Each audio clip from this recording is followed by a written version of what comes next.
दोस्तों जय माता दी। उम्मीद और आशा करता हूं कि माता रानी के आशीर्वाद से आप सब स्वस्थ होंगे। दोस्तों आने वाले 1 जून 2020 दिन सोमवार को गंगा दशहरा और वेद माता गायत्री का प्राकट्य दिवस का पावन पर्व एक साथ मनाया जाएगा। साथ ही इस दिन दोपहर 12:09 से एकादशी तिथि भी प्रारंभ हो जाएगी और यह एकादशी निर्जला एकादशी के रूप में मनाई जाने वाली है। तो दोस्तों आज के वीडियो में हम गंगा दशहरा एवं वेद माता गायत्री के प्राकट्य दिवस के विषय में आपको कुछ विशेष जानकारियां देंगे। तो पूरी जानकारी प्राप्त करने के लिए आप वीडियो को पूरा अंत तक देखिए और अगर आपको हमारा वीडियो पसंद आए तो लाइक शेयर ज़रूर करिएगा और अगर आप हमारे चैनल पर नए हैं तो हमारे चैनल को सब्सक्राइब कर लें, बेल आइकन को प्रेस कर दें ताकि हमारे आने वाले वीडियो के नोटिफिकेशन आपको मिल सके। चलिए फिर शुरू करते हैं और सबसे पहले बात करते हैं गंगा दशहरा के बारे में। तो दोस्तों ज्येष्ठ महीने के शुक्ल पक्ष के 10वीं तिथि को मां गंगा के पृथ्वी पर अवतरण दिवस के रूप में मनाया जाता है। ऐसा माना जाता है कि इस दिन मां गंगा की पूजा करने से व्यक्ति अपने अगले और पिछले किए हुए पापों से मुक्त हो जाता है। इस दिन मां गंगा में स्नान करने से मोक्ष की प्राप्ति होती है। ऐसा माना जाता है कि इस दिन व्यक्ति जो भी शुभ कार्य करता है उसमें उसे सफलता अवश्य मिलती है। जगत तारिणी मां गंगा के पृथ्वी पर आने के विषय में एक पौराणिक कथा है जिसे मैं आपको सुनाता हूँ। सतयुग में सगर नाम का एक राजा था जो सूर्यवंश राजकुल पर शासन करता था। राजा सगर राजा भगीरथ के पूर्वज थे। एक बार राजा सगर ने अपनी उत्कृष्टता और संप्रभुता साबित करने के लिए अश्वमेध यज्ञ किया। यज्ञ के परिणामों और चिंता व भय के कारण भगवान इंद्र डर गए और उन्होंने अश्वमेध यज्ञ के घोड़ों को चुरा लिया ताकि यह पूरा न हो सके। उन्होंने ऋषि कपिला के आश्रम में घोड़ों को छोड़ दिया। जब राजा सगर और उनके पुत्रों को घोड़े के बारे में पता चला तो उन्होंने गलती से ऋषि कपिला को अपने घोड़ों को चुरा लेने वाले व्यक्ति के रूप में देखा।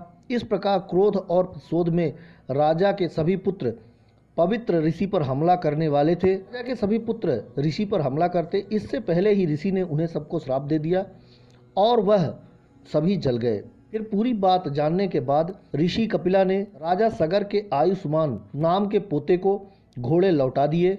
उन्होंने ऋषि से अपने श्राप को वापस लेने का अनुरोध किया। इसके लिए ऋषि कपिला ने उनसे कहा कि वे अपने श्राप से तभी छुटकारा पा सकते हैं जब देवी गंगा पृथ्वी पर आके उन सभी को अपने दिव्य जल से शुद्ध करती है। बाद में भागीरथ राजा के उत्तराधिकारियों में से एक ताओं की मदद लेने और पिछले कर्म से छुटकारा पाने और अपने पूर्वजों की आत्माओं की शुद्धि करने के लिए घोर तपस्या की।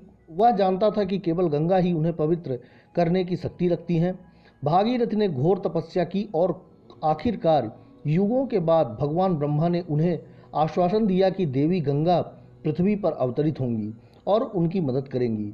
लेकिन फिर भी एक बड़ी दुविधा थी क्योंकि गंगा का बहाव इतना मजबूत था कि यह पृथ्वी को पूरी तरह से नष्ट कर सकता था। भगवान ब्रह्मा ने भागीरथ को भगवान शिव से अपने बालों में नदी को छोड़ने का अनुरोध करने के लिए कहा क्योंकि वह एकमात्र ऐसे थे जो गंगा के प्रवाह को नियंत्रित कर सकते थे। भगीरथ की भक्ति और सच्ची तपस्या के कारण भगवान शिव सहमत हो गए और इस तरह गंगा पृथ्वी पर आ गई और उनके पूर्वजों की आत्माओं को शुद्ध किया। ऐसा माना जाता है कि मां गंगा की पूजा करने से सारे पाप धुल जाते हैं।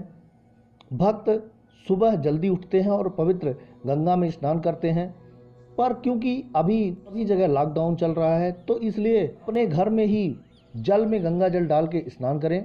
उससे मां गंगा में स्नान करने का फल आपको मिल जाएगा और मां गंगा की पूजा करें और शाम के समय फूल दिया और सुपारी से मां गंगा की आरती करें।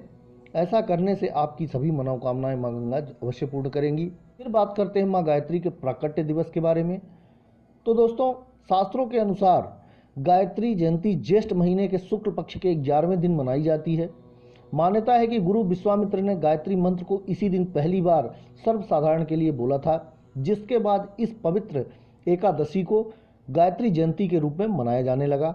एक अन्य मान्यता के अनुसार इसे श्रावण पूर्णिमा के समय भी मनाया जाता है।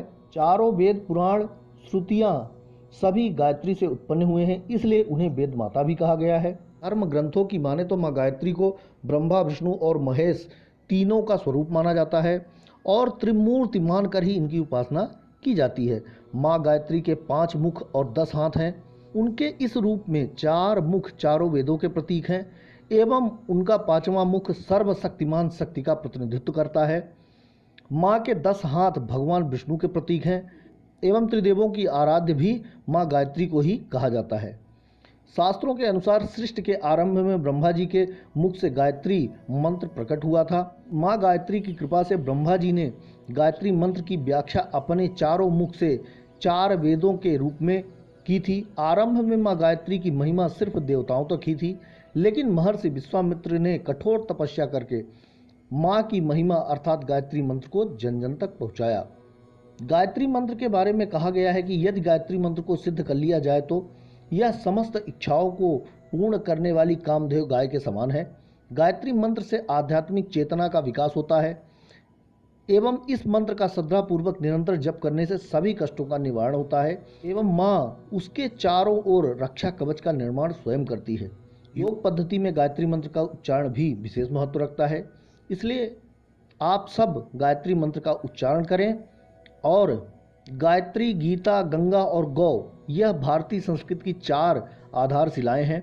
गीता में भगवान श्री कृष्ण ने इस बात का उल्लेख किया है कि मनुष्य को अपने कल्याण के लिए गायत्री और ओम का उच्चारण करना चाहिए। वेदों में माँ गायत्री को आयु, प्राण, शक्ति, कीर्ति, धन और ब्रह्म तेज प्रदान करने वाली देवी कहा गया है। इनकी उपासना से मनुष्य को यह सब आसानी से प्राप्त हो जाता है। तो दोस्तों, आज का वीडियो हमारा बस यहीं तक था। अब मैं आपसे विदा लूँगा। उम्मीद करता हूं कि आपको हमारा वीडियो पसंद आएगा। दोस्तों, अगर आपको हमारा वीडियो पसंद आए तो लाइक करिएगा। फिर मिलूँगा आपसे अगले वीडियो पर एक नई जानकारी के साथ। तब तक के लिए जय माता दी, जय भारत।